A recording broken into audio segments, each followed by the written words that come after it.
Tenemos al aire a Marina Cabat, historiadora, docente de la UBA. ¿Cómo le va, Marina? Buenos días. Marcelo Velotti, Ezequiel Yesumaría, Mariano Estefanel, saludan de FM Libertad. Gracias por atendernos. No, por favor, buen día, Marcelo y Ezequiel. ¿Cómo anda? Un placer. Bien. Igualmente. Bien. A mí el profesor Carlos Pese. Sí. ¿Cómo le decimos, profesora o doctora, Marina? Profesor, ¿está bien? Profesora está bien. Bien. Bueno, estuvimos ahí investigando, el profesor nos dio algunos aspectos de cosas que usted ha escrito, básicamente sobre el peronismo, y tiene un libro que se llama Perón Leaks, es así, y tiene otros basados básicamente en la historia del peronismo. Y más allá de los sindicatos peronistas. Y los ¿no? sindicatos peronistas, exactamente. Sí, yo he estudiado el movimiento obrero y historia industrial argentina, y en particular el gobierno peronista o los gobiernos peronistas. Sí. Entiendo que esto último es justo lo que a ustedes les interesaba hablar, de los sindicatos peronistas. Sí. Y pensándolo no solo históricamente, sino en su relación con toda la parábola hasta la actualidad, es interesante ver y pensar las mutaciones del sindicalismo peronista, para entender cómo hay un progresivo alejamiento de la función original de los sindicatos hasta la situación actual, donde se trastoca completamente la función sindical de defender los intereses corporativos, sectoriales de los trabajadores de distintos gremios en tanto tales, hasta transformarlos en su inverso, porque ya hoy hablar de burocracia sindical nos queda corto, porque lo que tenemos es un empresariado sindical, donde los representantes obreros son empresarios que contratan personal y brinda servicios en el mercado como cualquier otro empresario. Pero la historia peronista nos ayuda mucho a entender cómo fue que llegamos hasta esta situación. ¿Y cómo fue? Bueno, acá tenemos varios elementos que van desde la conformación de la burocracia sindical y la estatización de los sindicatos con el origen del peronismo, y la conformación del sistema sindical argentino con un sindicato único por rama y por sector, que ese sindicato único se conforma en el periodo 45-55, que es cuando se le da la personalidad gremial a la mayoría de los sindicatos hoy existentes, y que en ese momento se le da no necesariamente al sindicato más representativo, sino al alineado con el gobierno. Claro, al más amigo. Exacto. Y en la actualidad, supuestamente, un sindicato puede alegar tener más afiliados y reclamar la personalidad gremial. Pero al sindicato que ya existe no hay nada que lo obligue a hacer un conteo de los sindicatos que tienen, de los afiliados que tiene. Con lo cual alguien puede tratar de desafiar al sindicato preexistente y decir, yo tengo más afiliados, pero si ese sindicato no ofrece,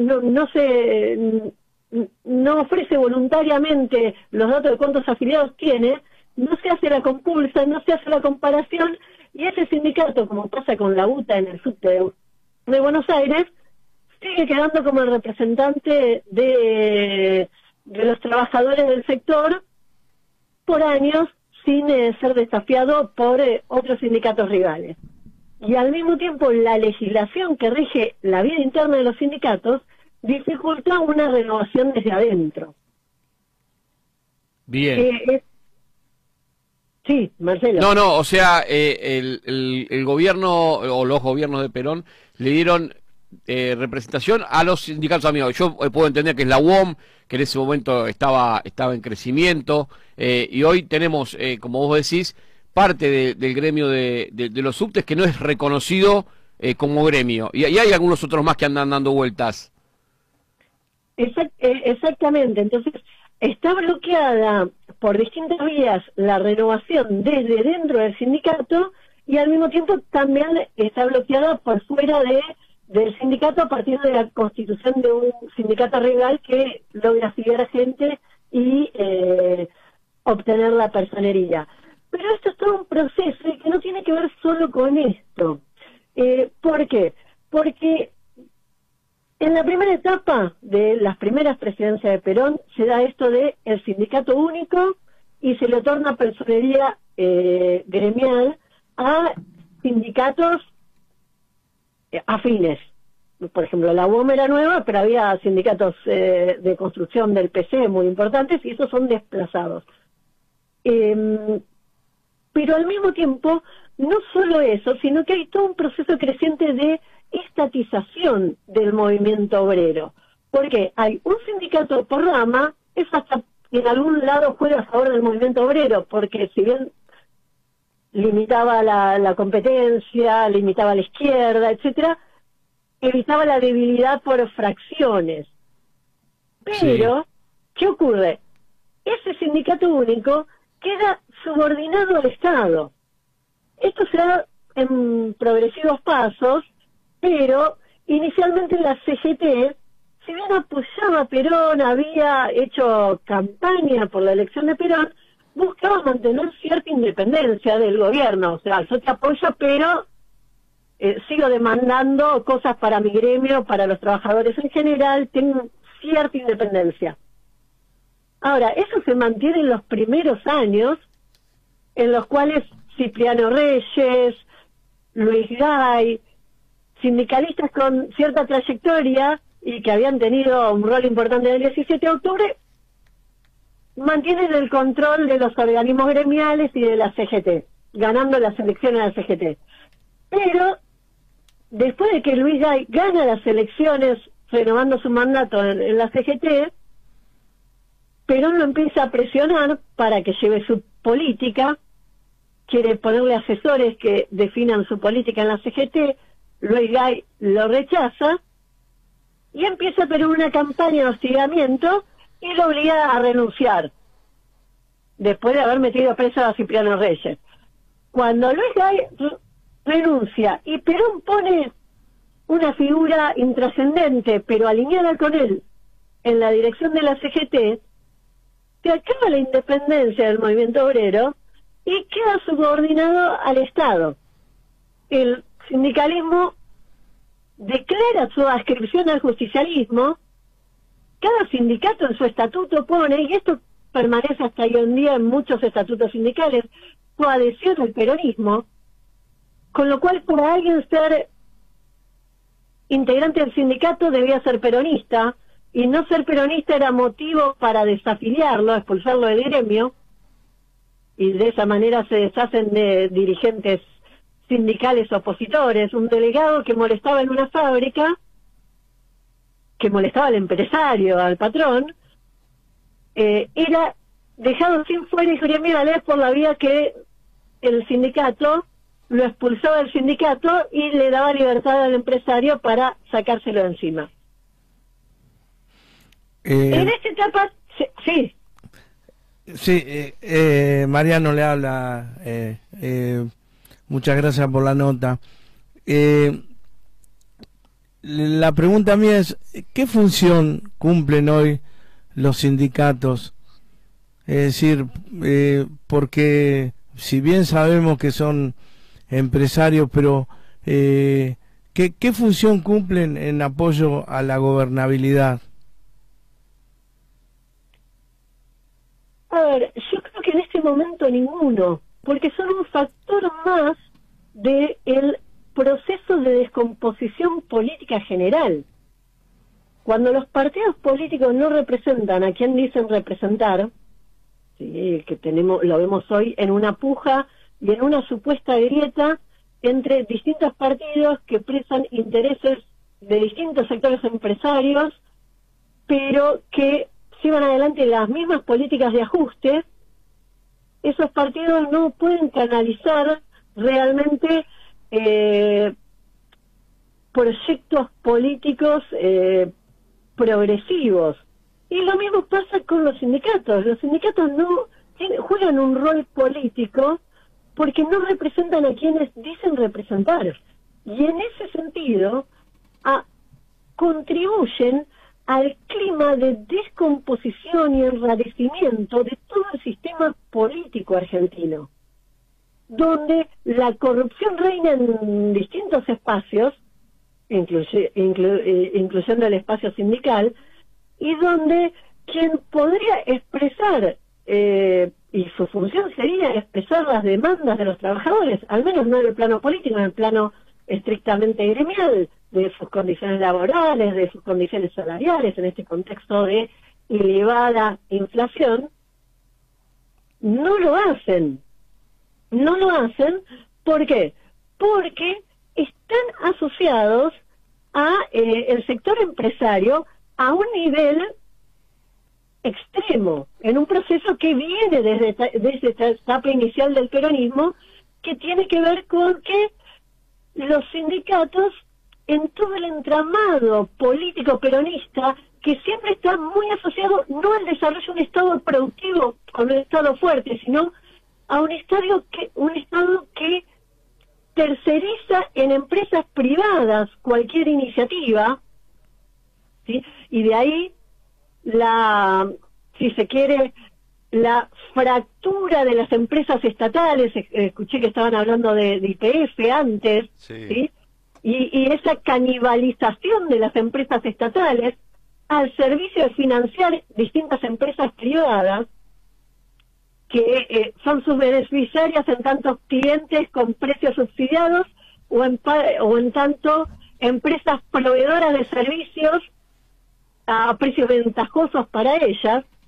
Hay una canibalización de las empresas estatales, una tercerización en empresas privadas, y donde los sindicatos actuaron siempre, bajo el peronismo, en el rol de lobistas de las empresas privadas, al punto de en algún momento Perón llegó a decir: paren muchachos de presionarme a que subsidie o de créditos a las empresas privadas, que después eso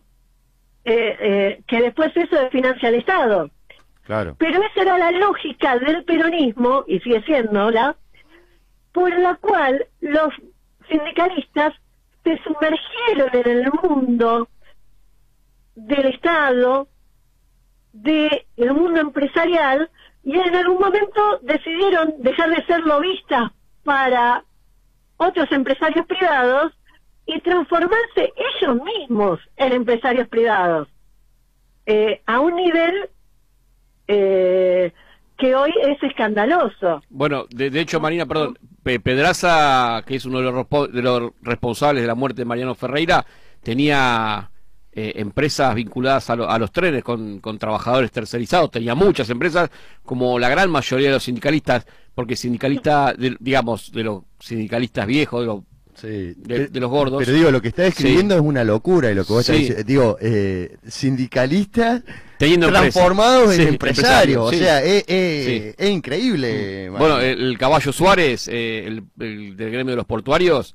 hoy detenido, no sé si seguirá detenido, pero tenía muchísimas intereses, claro. El Caballo Suárez es el gremio marítimo, ¿sí?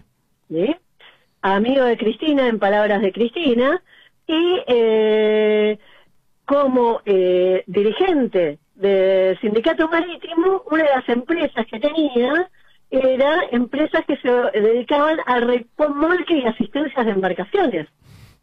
Entonces, tenemos un montón de casos así, muchos que viven de venderle servicios a sus propias obras sociales de los sindicatos. Moyano es un campeón de eso, tiene empresas que se dedican, empresas textiles que crean vestimenta que después vende al sindicato. Prestadoras que después le dan servicios a la obra social de su sindicato. Empresas constructoras que después trabajan para el sindicato. Y lo mismo podemos decir, bueno, un caso que les debe ser más cercano, al menos territorialmente a ustedes, Guillermo Pereira, del sindicato del petróleo y del gas. No me diga que tiene empresas, Guillermo, también. Y algunas con sus familiares. Y diversifica desde las empresas de transporte a empresas de preparación y limpieza de tanques de petróleo. Entonces, esa gente que tiene obreros, que vive de la riqueza que producen sus obreros, ¿va a defender el salario de los obreros? ¿O ¿Va a defender las condiciones laborales de los obreros o va a defender la flexibilidad laboral y después aparecen acuerdos y convenios como el que se firmó en Vaca Muerta? Bien. Entonces, sí, complete, Marina.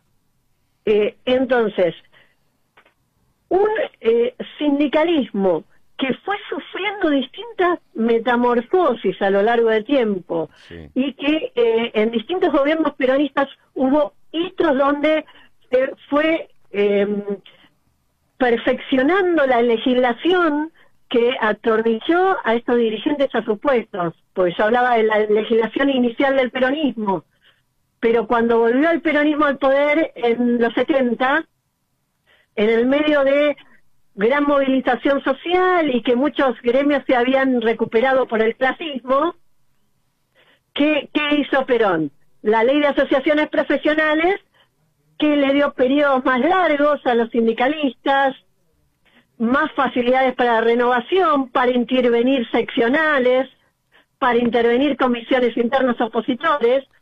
Entonces, si yo estoy 40 años en el poder, es más fácil que desarrolle todos estos holdings empresariales, que me estabilice hasta, no solo para reprimir a los obreros, sino para desarrollar estas grandes empresas. Claro. Estamos charlando con Marina Cabat, que es docente de la UBA, investigadora del CONICET, autora de Perón Leaks, una relectura del peronismo en base a sus documentos secretos. La pueden seguir en las redes sociales, en Twitter por lo menos nosotros la seguimos, Marina, es Cabat con K, Marina, así la pueden buscar porque bueno, te estamos escuchando y la verdad que es muy, muy interesante y por supuesto que después nos vamos a poner al día con tu libro, con Perón Leaks. Marina, a ver si te seguí en la idea. Digamos, ¿el sindicalismo argentino es lo que es gracias o por culpa del peronismo? ¿Más o menos sería así a grandes rasgos? Sí, el peronismo convirtió al sindicalismo argentino en lo que es por la vía de estatizarlo, por la vía de meterlo en el pantano de las relaciones estatales, empresariales, peronistas, por las cuales los empresarios se benefician del Estado y usan a los sindicalistas como lobistas empresariales y al mismo tiempo, como el peronismo necesitó usar a los sindicatos como herramientas de control social, por favorecer una legislación que los eterniza en sus puestos, evita todo recambio, que todo recambio ya no ni siquiera frente a una oposición más combativa, frente a una oposición de izquierda, ni siquiera hasta dificulta el recambio dentro de la interna peronista, y eso, y todos esos factores favorecieron un sindicalismo que representa más a los empresarios que a los obreros, que se transforma a sí mismo en empresario y que ya pierde toda correlación con su función original. Y en ese sentido es una gota más que se suma a este mar de descomposición del sistema político argentino, claro. Que hace a la crispación social que hay, donde el obrero frente a la inflación, ¿quién me defiende? Frente a una inflación que, porque en otros contextos uno puede ver los problemas de distintos sindicatos están separados uno de otro. En un contexto inflacionario, lo lógico es la unidad, una huelga general, claro, frente a la inflación por un aumento generalizado de salarios. Sí. Pero no vimos eso. Vimos en cambio actos en apoyo al gobierno. Sí. Marina, en el medio del ajuste de masa. Sí, y en este contexto,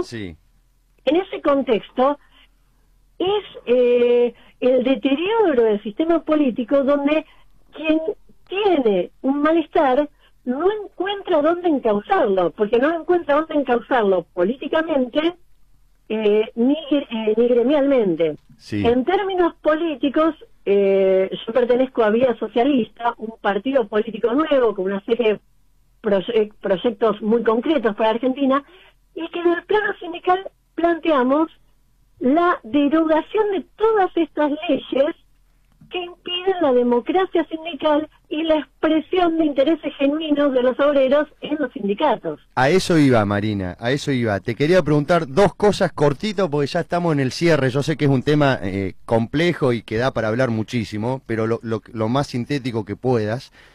Dos temas. ¿Cuál fue, según tu criterio y según esta investigación y tu conocimiento, cuál fue el mejor momento del sindicalismo argentino? Eso por un lado, y escuchando un poco esta propuesta que recién nos mencionaba sobre de vía socialista para el futuro de los sindicatos, bueno, un poco esbozaste ahí que proponen, bueno, el cambio de la legislación, ¿no? Pero por un lado, ¿cuál fue el mejor momento del sindicalismo argentino y cómo ves el futuro del sindicalismo argentino en este contexto? A ver, hay varios momentos que el sindicalismo argentino tiene fuerza y crecimiento, desde algunos momentos iniciales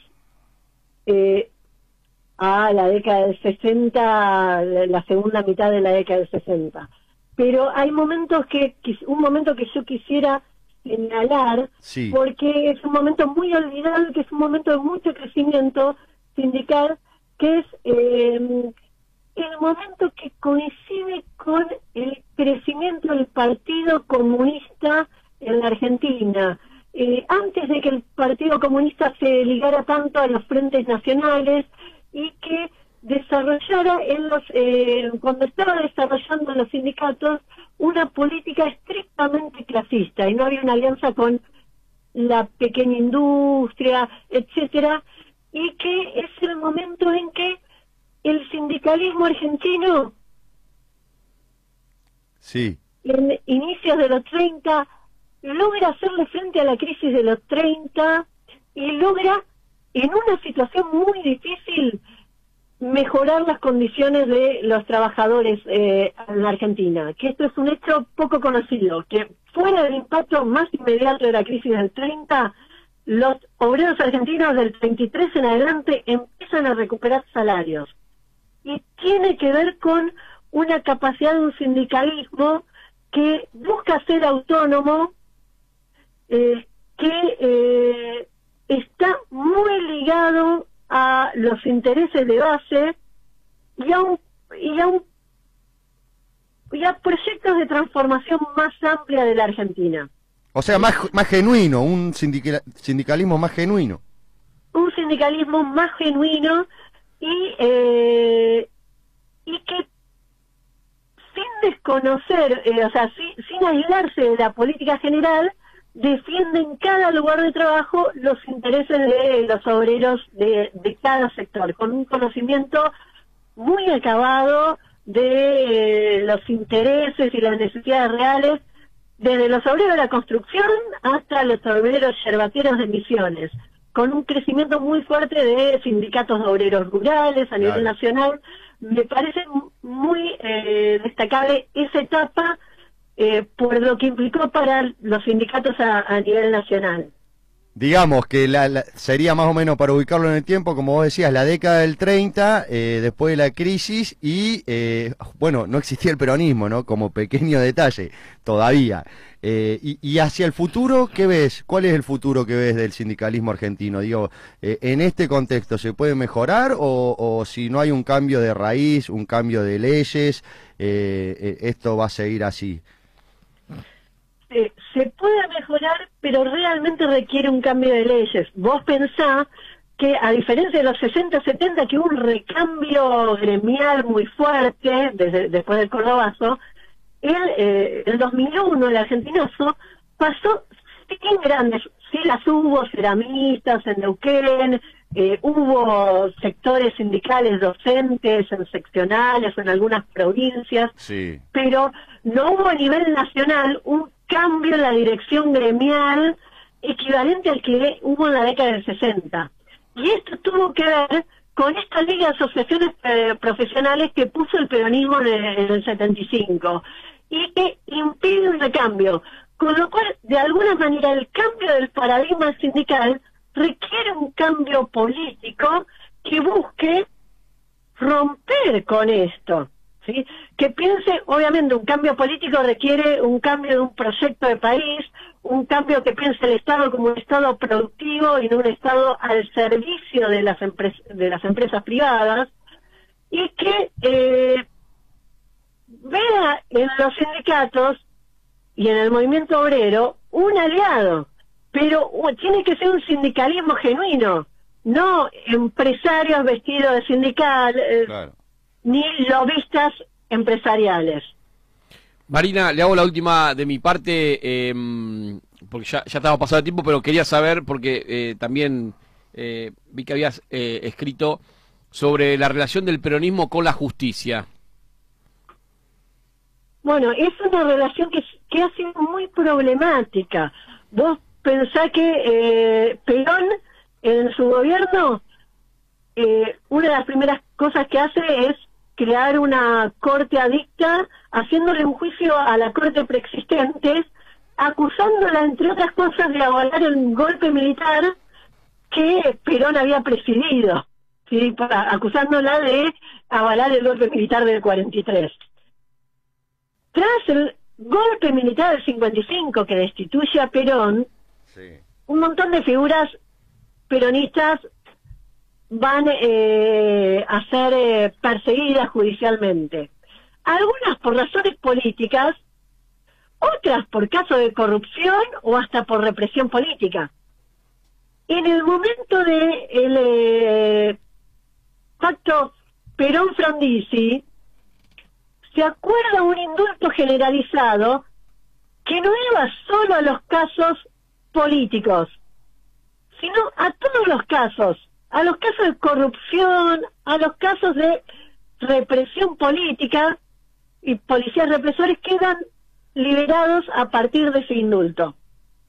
A partir de ese entonces, el peronismo ha denunciado siempre que cualquier avanzada judicial para algún representante de su partido político era lawfare, era un ataque personal político al peronismo. De esa manera, el peronismo lo que trata de instalarse es que el peronismo es inimputable, porque si me querés juzgar en términos legales, es persecución política y yo lo voy a invalidar políticamente. Y eso es muy peligroso. ¿Por qué?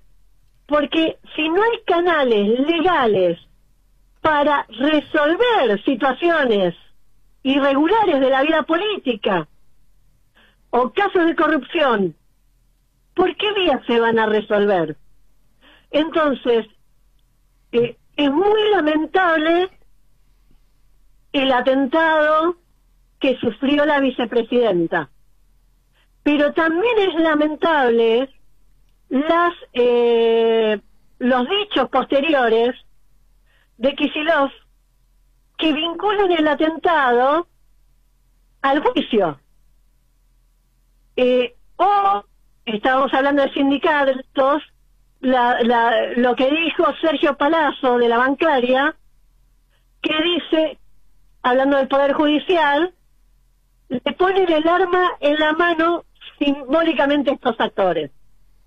Entonces, hay mucha crispación social por la situación económica, por la corrupción, por la alternancia de gobiernos que prometen y hacen otra cosa, y por la impunidad. Lo vimos a Menem como senador hasta el final de sus días. Y en realidad es lo que el curso esperable de Cristina, porque es mentira que se la quiere proscribir, porque el estado del juicio y las instancias que puede haber de apelación, que no hay forma de que si Cristina quiere ser candidata, no sea candidata por cuestiones legales, porque por decisiones previas de la Suprema Corte, hasta que el fallo no está firme en tercera instancia, hasta que no hay un fallo de la Suprema Corte, un político no queda inhabilitado. Claro, no dan los tiempos, no dan los tiempos. Y va a pasar largo el tiempo. Entonces, el oficialismo, en este sentido, había montado un operativo mediático en el cual empezó a hacer jugar a todas las instituciones legislativas, sindicatos pronunciándose, instituciones universitarias. Mi facultad, la Facultad de Filosofía y Letras, se había pronunciado hace un par de semanas en contra del juicio. Entonces, una cosa es, ahora los tiempos pasaron, cambió la situación, una cosa es pronunciarte en contra de un atentado, eso es lógico, es natural. Otra cosa es pronunciarte en contra de un juicio, ¿sí? Porque si no están estas herramientas en el marco del sistema social político en el que vivimos, yo no sé si me gusta cómo funciona, no me gusta cómo funciona la justicia en este sistema capitalista, pero es la que hay. No veo por qué una persona tiene que evadirse de ese sistema. Esta es la justicia que tenemos, a la que todos se someten. ¿Por qué alguien no debería someterse a ella? Y en ese sentido, ahí hay un problema. Y ¿qué hace a este deterioro y descomposición del sistema político al cual oficialismo y oposición están contribuyendo permanentemente? O sea, el oficialismo tratando de evadirse respecto de la justicia, del proceso, de no someterse a un proceso judicial. El presidente amenazando veladamente a un fiscal cuando alude al caso Nisman. Un senador de la oposición hablando de pedir pena de muerte para Cristina. O sea, están jugando todos con cosas que son muy peligrosas, que arriesgan a empujar a la Argentina al borde de la emergencia del fascismo, de la guerra civil, en la oposición de dos de expresiones políticas que en el fondo no expresan otra cosa que diferentes alianzas político-empresariales, pero que no le ofrecen ninguna de ellas un proyecto político distinto al país. O sea, es una masa de violencia social inútil a la cual nos están empujando inconscientemente desde uno y otro lado. La famosa teoría cambia el collar, pero el perro es el mismo, digamos, una cosa así. Claro, pero acá cambia el collar, el perro es el mismo, pero no en una continuidad, sino en una dinámica política que puede llevarnos a situaciones muy complicadas. O sea, que para que siga siendo el mismo perro y el mismo amo, pero en el medio de un proceso político de descomposición que es muy riesgoso para una sociedad, muy costoso socialmente, claro, y en el cual los proyectos en disputa no ofrecen nada. No es que, bueno, atravesamos un proceso de convulsión social para llegar a un lugar mejor. Claro. Se entiende. Con lo cual, es alarmante eso, y tanto los partidos políticos como los sindicatos han contribuido a esto. Y lo cierto es que la mayoría de las expresiones políticas, tanto en el oficialismo y en la oposición, cuesta ver que se diferencien de esto, porque hasta la izquierda más tradicional, con expresión legislativa, como es el trotskismo, se pliega ante estas situaciones al discurso del primerismo, y entonces es peligroso porque la gente dice, ¿no hay alternativas a esto? Bueno, yo creo que hay que construir una alternativa. Y ahí aparece Milei, pero eso lo dejamos para otra charla. Bueno, ahí aparece Milei, pero ahí aparece también Vía Socialista, una propuesta concreta que no se pide en ningún momento a ninguno de los lados de la grieta.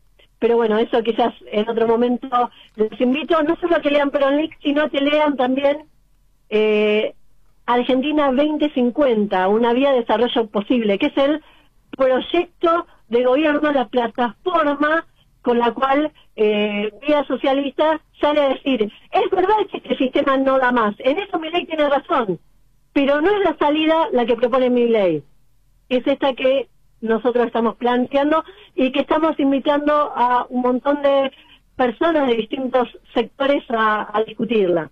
Lo vamos a seguir, Marina, entonces, Vía Socialista, este proyecto Argentina 2050. La verdad que un placer. Antes de pedirle a Marina, no es senador, es diputado Francisco Sánchez, que tuvo esas desafortunadas declaraciones en contra de la vicepresidenta. Gracias por la corrección. Marina, le vamos a agradecer por estos minutos con nosotros. No, gracias a ustedes. Muy amable. Muy amable, buenos días. Claro. Buen fin de semana, y muy claro. Buen fin de semana. Bueno, era Marina Cabat, profesora docente de la UBA. Docente de la UBA.